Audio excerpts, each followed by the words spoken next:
अस्सलामुअलैकुम जी, मैं हूं मोहम्मद अब्बास मुसाफिर। शुक्र अल्हम्दुलिल्लाह। मैं नमाज मगरिब अदा करने के बाद अपने दोस्तों के साथ सैर पे निकला हूं। तो अभी तक रोशनी फैली हुई है।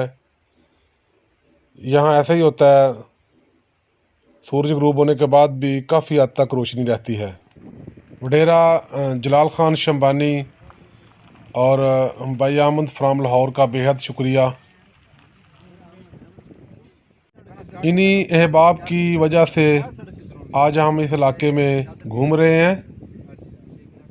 के दरमियान में इलाका है। टावर किस चीज का लगा हुआ है? टावर अभी यूफोन का लग रहा है। ओहो अभी लग रहा है, काम शुरू है। जो रात को उधर मेहमान बैठे थे, यही टावर वाले थे।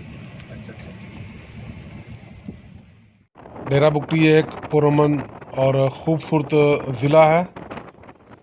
अब हर तरफ अंधेरा फैलने लगा है और हम वापस घर जाने लगे हैं।